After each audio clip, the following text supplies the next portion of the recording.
Como falei, hoje, 7 de setembro, nós se formos trazer a nossa memória, essa data ela é marcante desde 7 de setembro de 1822, quando às margens do Ipiranga, Dom Pedro ergueu a sua espada e ele gritou o quê? Liberdade ou morte?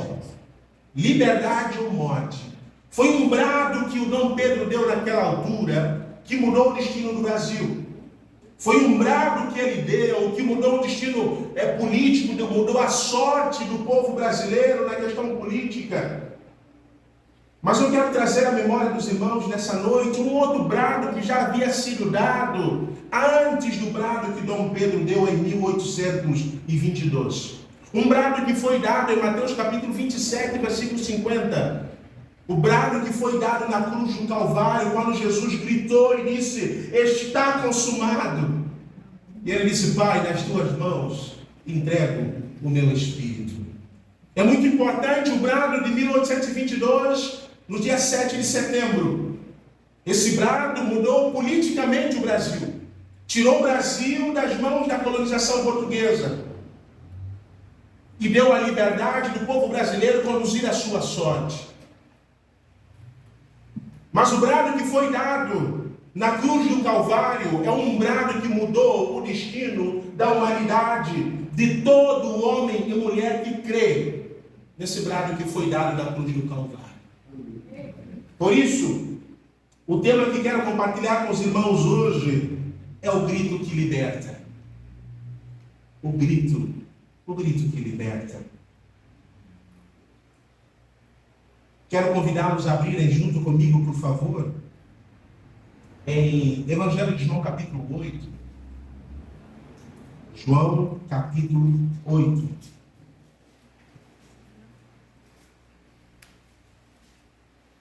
O brado de Dom Pedro mudou politicamente o Brasil. Mas foi um brado que não pôde mudar o coração dos brasileiros. Porque brado nenhum humano pode mudar o coração do homem. Só o grito do Filho de Deus pode transformar o homem de dentro para fora. Evangelho de João, capítulo 8, a partir do versículo 31. A verdadeira independência, ou melhor, a independência política, ela é importante. Mas a verdadeira independência só acontece quando Cristo nos liberta daquilo que mais escraviza o homem. A pior escravidão não foi aquela que a nação brasileira estava debaixo do então governo colonial português. A maior colonização é a colonização que o pecado impõe ao homem. E homem algum, brado humano algum, pode tirar o homem dessa condição. Somente o brado divino do Filho de Deus pode mudar a nossa condição. Evangelho de João, capítulo 8, é interessante, queridos, que nesse Evangelho de João, Deus usa, o Espírito Santo de Deus usa João a escrever esse tratado, a escrever esse Evangelho, apresentando Jesus como Deus. Logo no começo, lá fala que no princípio era o Verbo, e o Verbo estava com Deus, e o Verbo era Deus. E no versículo 14 do capítulo 1 ele diz: e o Verbo se fez carne e habitou entre nós, e vimos a sua glória como a glória do unigênito do Pai. Ele apresenta Jesus como Filho de Deus, ele apresenta Jesus como Verbo de Deus, ele apresenta Jesus, nós vamos ver no capítulo 8, no versículo 12, ele apresenta Jesus como a luz do mundo. E Jesus diz: eu sou a luz do mundo, quem me segue não andará em trevas, pelo contrário, terá a luz, a luz da vida. Jesus, ele quando apresentou em conversação com alguns judeus, tanto alguns que criam nele, quanto outros que não criam nele, ele mostrando àquele povo, né, que só ele poderia libertá-los verdadeiramente. Eles ficaram indignados com Jesus. Como você pode nos libertar? De alguma forma nós fomos escravos. Algum dia nós fomos escravos para você poder nos libertar, sendo nós descendentes de Abraão, sendo nós homens que vivem debaixo da lei de Moisés. Então Jesus, ele faz uma exposição que eu gostaria de navegar um pouco com os irmãos nessa noite, através desse texto apresentar o real quadro da situação da humanidade.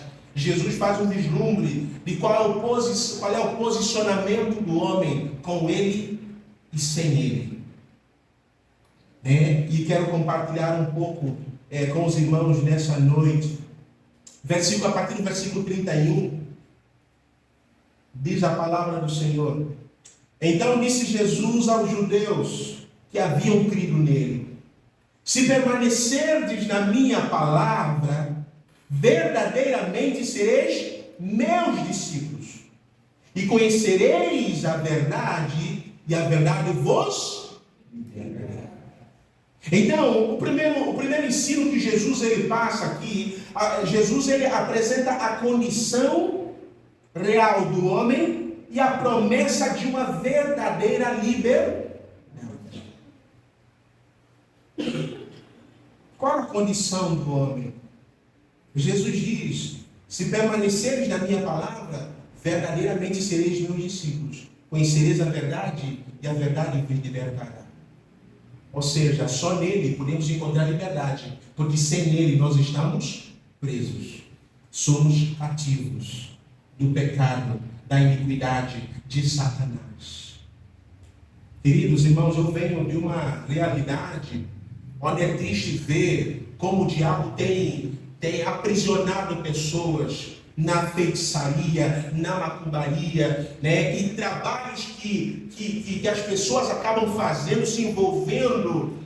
E pessoas assim, que às vezes a gente pode pensar, não, pessoas que têm pouco conhecimento, que têm poucos estudos, que fazem isso. Não. Eu venho de uma realidade onde ministros, onde juízes, onde advogados, eles vão à procura de ajudas de feiticeiros, de macumbeiros, levando galinha, levando cabra, fazendo oferendas, colocando folhas que já foram preparados, ou copo com água, ou com algum outro produto, debaixo da mesa para ter alguma proteção, ou muitas vezes colocam no gabinete do colega para de alguma forma prejudicar. Eles se rebaixam a tal ponto que com nós que estamos de fora, hoje nós que já somos libertos em Cristo, é triste ver a condição em que o diabo coloca muitos seres humanos. E por isso, Jesus ele veio para trazer a verdadeira liberdade. Por isso somos desafiados a pregar o Evangelho.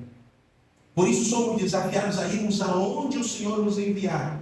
Porque o desejo, o anseio de Deus é que todos se salvem.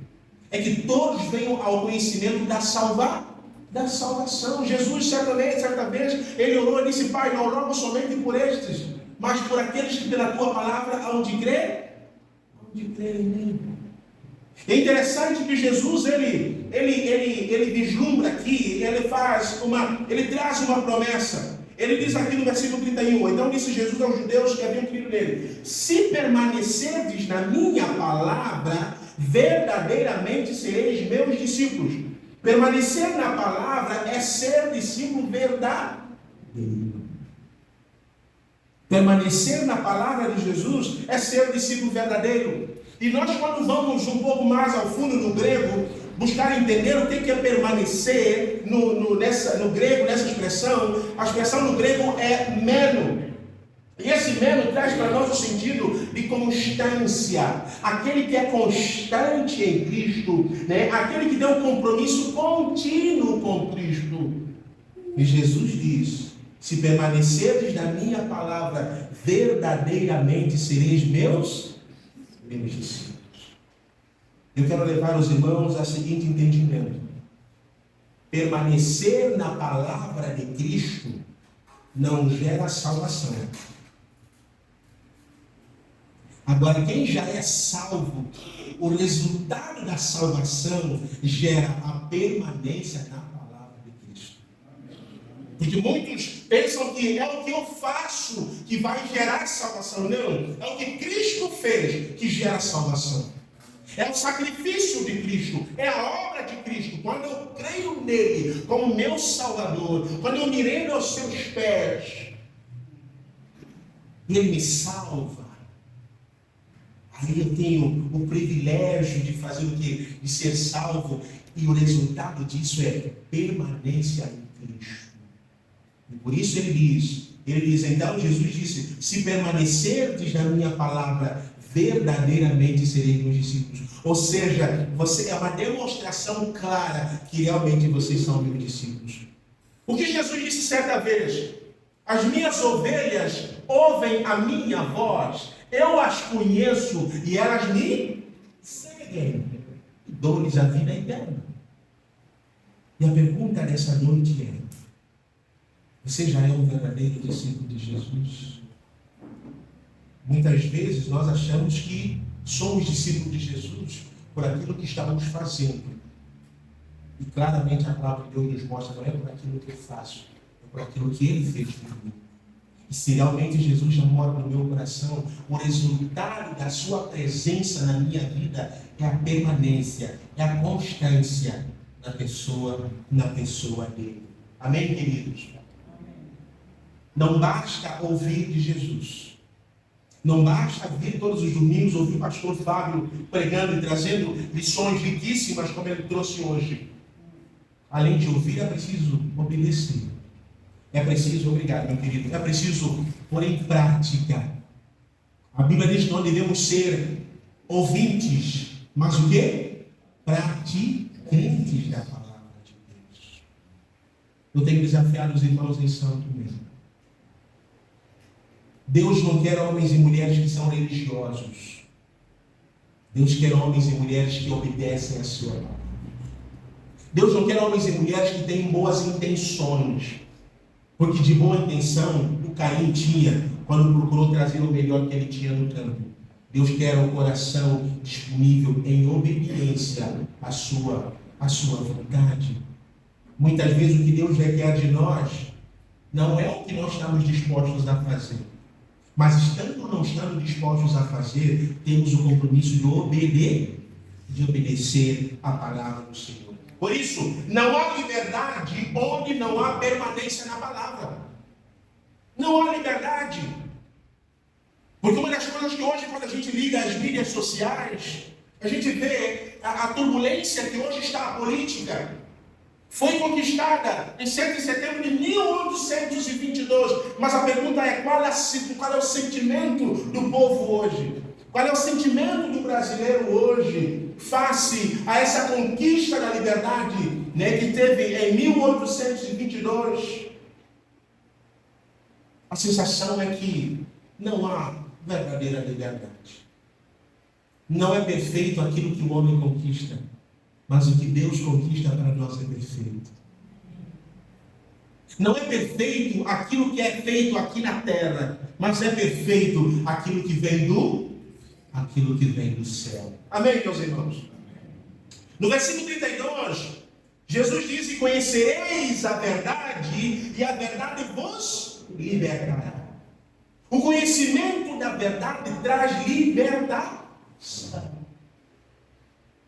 O conhecimento da verdade traz libertação. Mas só que a palavra de Deus diz aqui: conhecereis a verdade. Não é um conhecer intelectual. O conhecer que a palavra de Deus nos apresenta aqui no grego gnoses não é um conhecer intelectual, é um conhecer relacional. Precisamos entender isso. A verdade não é uma ideia, a verdade é uma pessoa. Jesus disse: eu sou o caminho, eu sou a verdade. Muitos dizem: não, a verdade é relativa. Não, a verdade não é relativa, a verdade é Jesus. Se queremos andar no caminho certo, se queremos andar em verdade, devemos andar em Jesus, seguir o seu exemplo. Efésios capítulo 5, lá a palavra de Deus diz: sede, pois, imitadores de Deus, como filhos amados. Por isso ele enviou o seu Filho a vir a esse mundo, para deixar exemplo de vida para nós. Jesus veio, deixou, ele viveu entre nós. E temos o compromisso de seguirmos os passos de Jesus. É possível? Sim, é possível, se dermos lugar a Ele. É possível? Sim, se permanecermos nele, temos a verdadeira liberdade de andar como Ele andou. Esse é o desafio de Deus. Esse é o desafio de Deus para cada um de nós. Assim como o grito da independência trouxe liberdade política, o encontro com Jesus traz liberdade espiritual. Mas só que algo que eu falo sempre para os irmãos em São Tomé, o meu medo, a minha preocupação é de muitas pessoas estarem durante muitos anos na igreja ouvindo, mas não terem ainda a consciência da diferença de ser salvo verdadeiramente em Cristo Jesus. Estar apenas convencido de que está salvo. Eu uma vez pergunto para os irmãos: e aí, tem certeza da tua salvação? Não, pastor, eu tenho. E eu pergunto para eles: e aí, Jesus sabe disso? Jesus sabe que você está salvo? Porque não basta nós sabermos. É preciso ser algo que nós desfrutamos da parte dele. Às vezes nós, na oração, dizemos para as pessoas: você precisa aceitar Jesus Cristo no teu coração como teu único e suficiente Salvador. É uma expressão corriqueira que nós usamos, mas na verdade devemos pedir a Jesus que nos aceite como filho dele. Porque o privilégio não é de Jesus, o privilégio é nosso. De tê-lo no nosso coração, de tê-lo fazendo parte da nossa vida. O grito do Ipiranga libertou uma nação, mas o grito da cruz liberta o mundo. Precisamos ter essa consciência. Por isso precisamos sair daqui ainda mais desafiados na necessidade de mostrar ao Brasil de que qual é o grito que realmente transforma, qual é o grito que realmente liberta as pessoas. Esse grito que nós precisamos anunciar no mundo. Esse grito causou impacto há mais de 2000 anos atrás. Jesus, quando disse: Pai, está consumado, nas tuas mãos entrego o meu espírito. A palavra de Deus nos diz que o véu do templo se rasgou do alto a baixo. A palavra de Deus nos diz que houve trevas desde o meio-dia até as 15 horas da tarde. A palavra de Deus nos diz que houve tremor de terra, as pedras tremeram. Os mortos, o corpo dos santos que estavam mortos no sepulcro, eles ressuscitaram. E foi preciso acontecer tudo isso para que alguns dissessem a verdade, esse homem é o Filho de Deus.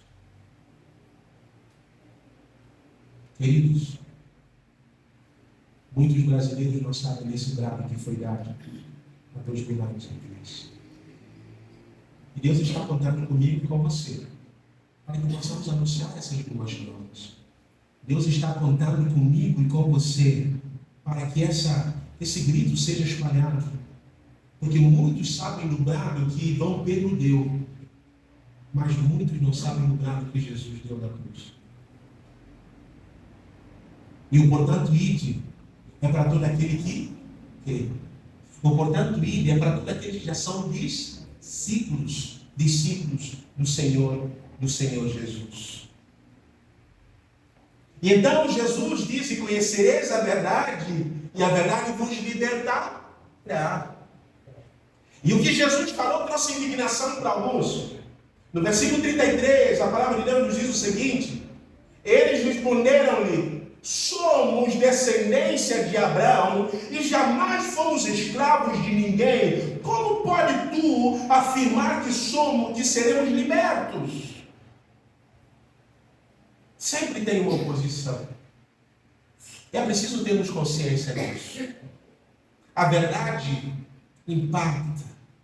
Nem todos estão abertos a ouvir a verdade.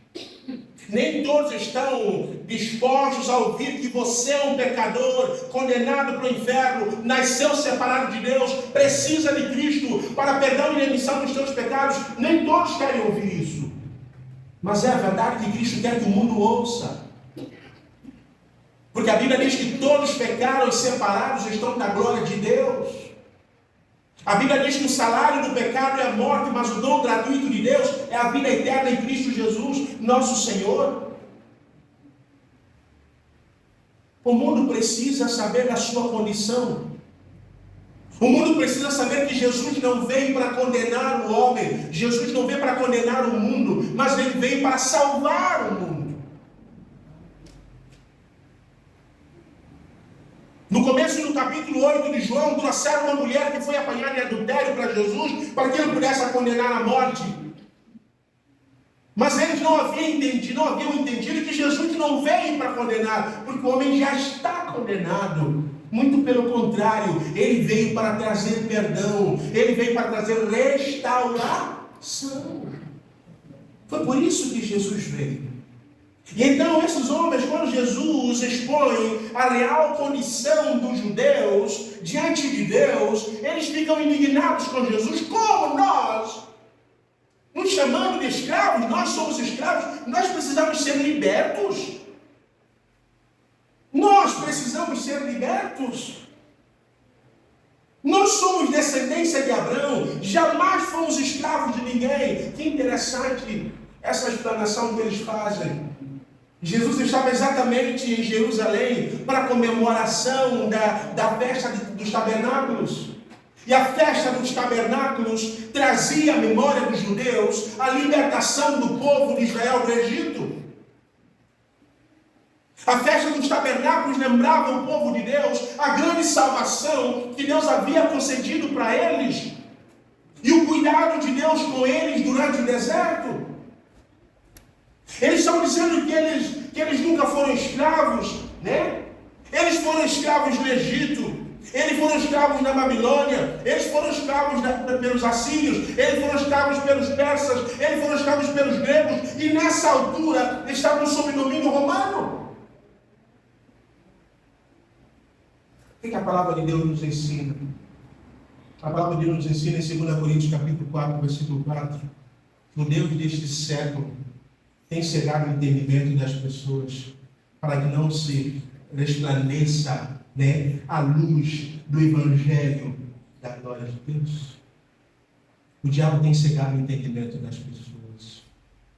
Olha o que os homens estavam dizendo. Nunca fomos escravos. E hoje nós ouvimos isso, pessoas dizendo, eu não preciso de Deus. Por que eu preciso de salvação? Eu não estou condenado. Por que eu preciso ser salvo? Será que não seria uma contrariedade dizer à nação brasileira ainda hoje que muitos ainda estão escravizados? E a resposta seria, mas escravizado como? Se já foi conquistada a nossa independência em 1822, no dia 7 de setembro, como assim? Escravos como? Escravos sim. Só é possível sermos livres se o Filho nos libertar, se Cristo nos libertar. E precisamos ter essa consciência no nosso coração. Muitos vivem a falsa ideia da liberdade. Muitos vivem o orgulho nacional de que somos um país independente, sim. Mas muitas vezes é só um nome. Porque a verdadeira independência acontece quando não somos mais subjugados pelo pecado. Quando o pecado já não nos domina. Quando a carne já não nos domina. A verdadeira liberdade acontece quando dizemos sim a Deus e não à carne. A palavra de Deus nos ensina que que há uma luta entre o espírito e a carne. A carne milita contra o espírito contra a carne. Vence aquele pela qual nós damos lugar. Estamos dando lugar ao Espírito de Deus ou estamos dando lugar à carne? Eu pergunto para os irmãos nessa noite.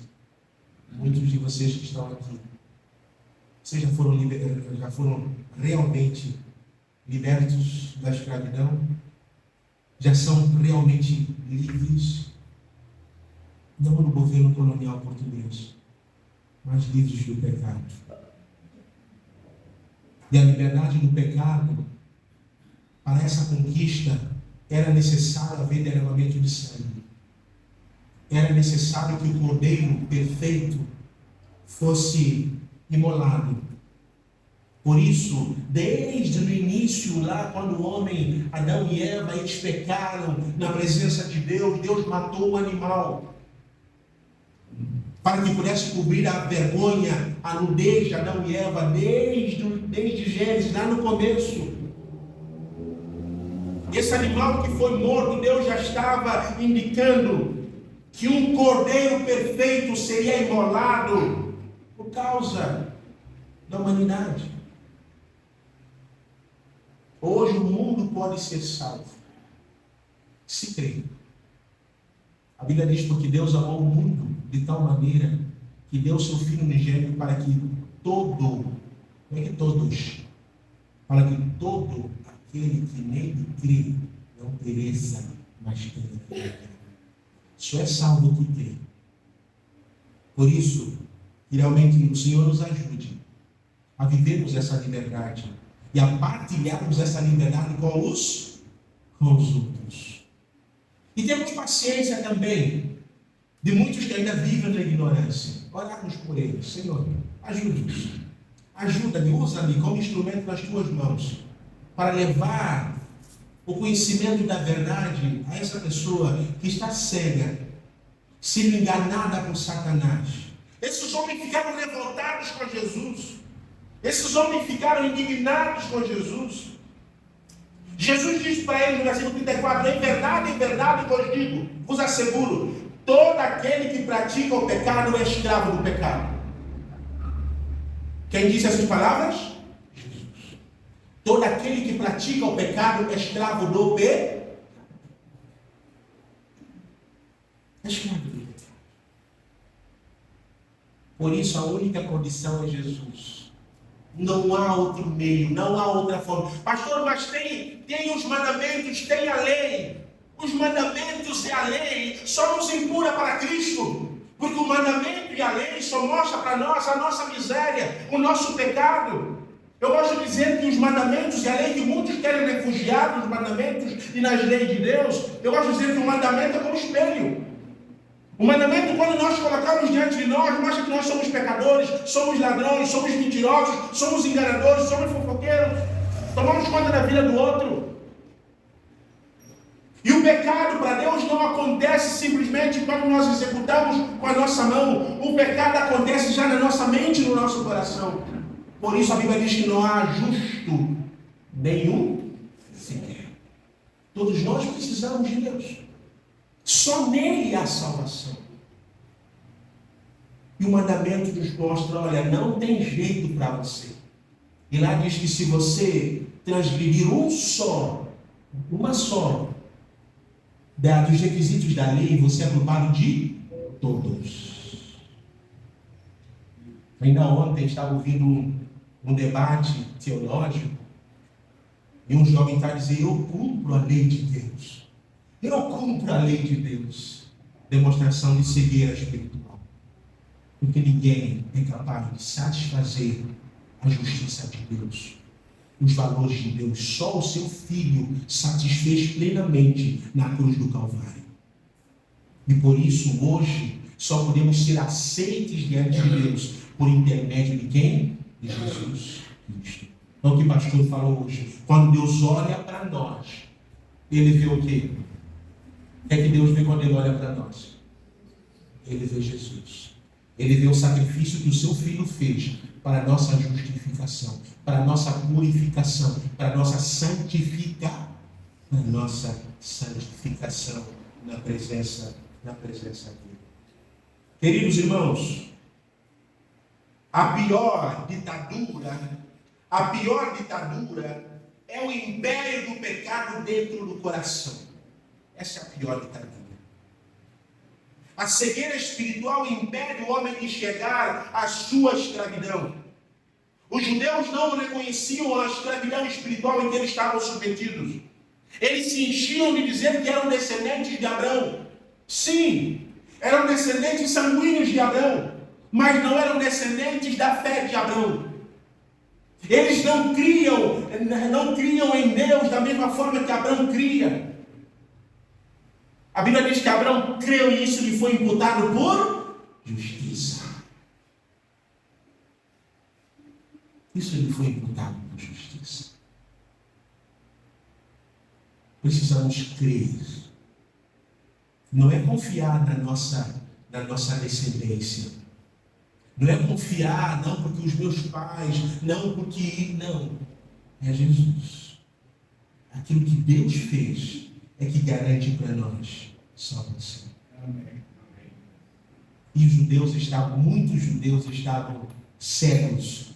E alguns ainda continuam cegos com relação a essa realidade. Não há independência se não houver arrependimento. Não há independência. Por isso nossa oração hoje é: Senhor, ajuda o Brasil a ser um país verdadeiramente independente. Ajuda o Brasil a ser uma nação constituída por homens e mulheres que já se arrependeram na tua presença. A ser uma nação cujos homens e mulheres reconhecem a tua soberania, reconhecem o teu sacrifício na cruz do Calvário. Enquanto isso não acontecer, nós temos muito trabalho a fazer. Enquanto isso não acontecer, não podemos cruzar os nossos braços. Enquanto isso não acontecer, precisamos pôr em prática o que Paulo disse para Timóteo: prega a palavra, insta, quer tempo seja oportuno ou não, prega o Evangelho. E essa é uma responsabilidade não apenas do pastor da igreja, não apenas da liderança da igreja, essa é uma responsabilidade de todo aquele que quer.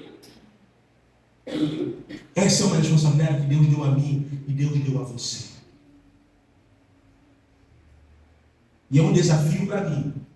Hoje Deus me chama para poder pregar o Evangelho em Portugal, no país que colonizou meu país. Olha o desafio que Deus coloca diante de mim.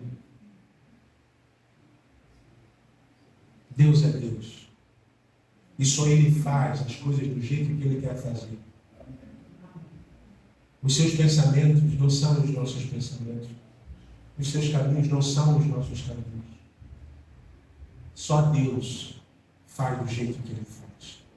Por isso precisamos nos submeter à vontade dEle e permanecer nele. Amém, meus irmãos?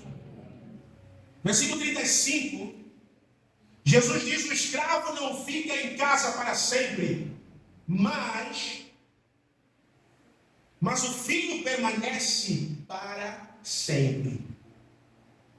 O escravo não fica em casa para sempre, mas o filho permanece para sempre. Ou seja, na condição de escravos não temos herança nem segurança nenhuma, mas na condição de filho estamos seguros e a nossa herança é certa em Cristo.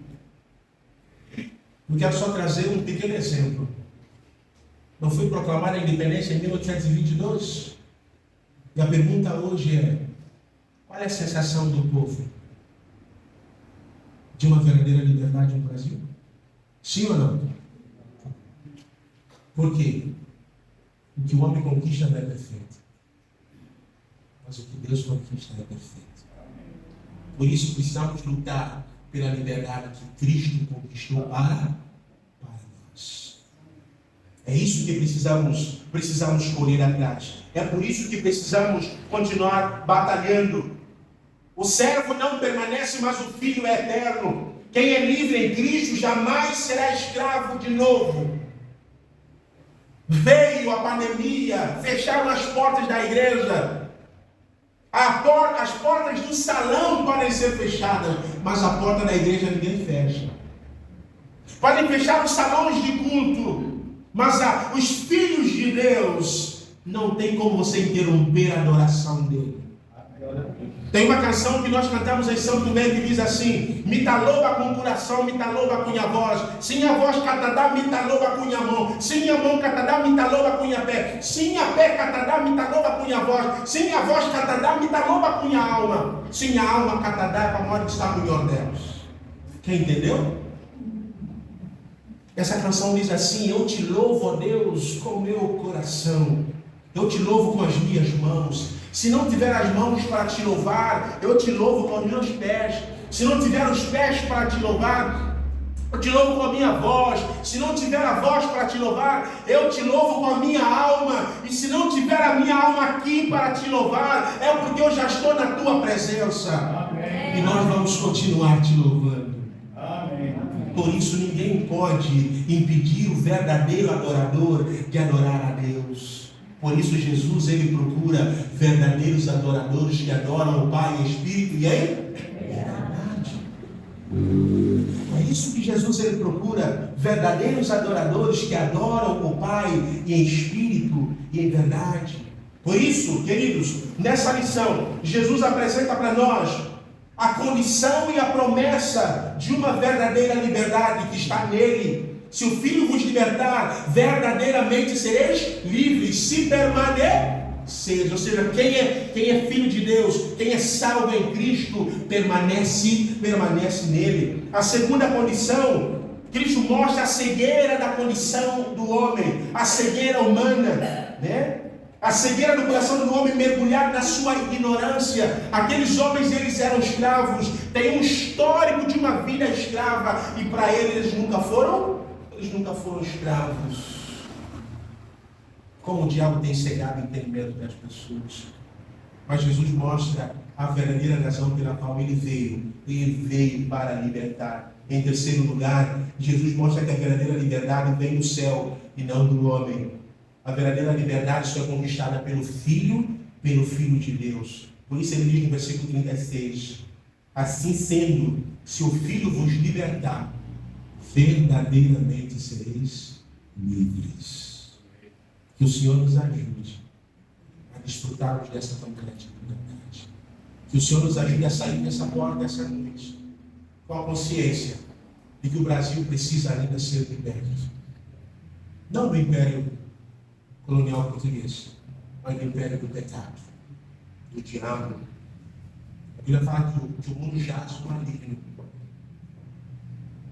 O Deus desse século está operando.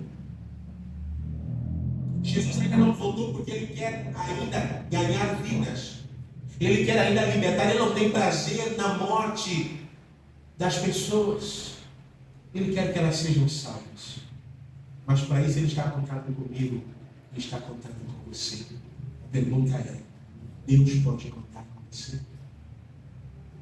Deus pode ouvir um Senhor, eis-me aqui. Deus pode saber que com você ele conta, como com muitos servos no passado. Como pôde contar com Paulo. Paulo chegou para os irmãos e disse: gente, eu estou indo para Jerusalém. Os irmãos queriam impedi-lo de ir para Jerusalém. E ele falou: mas por que vocês estão entristecendo o meu coração, chorando? Eu estou pronto não somente a ser preso, mas a morrer pela causa de Cristo. Porque ele havia dito antes que o conhecimento de Cristo Jesus era algo sublime para ele.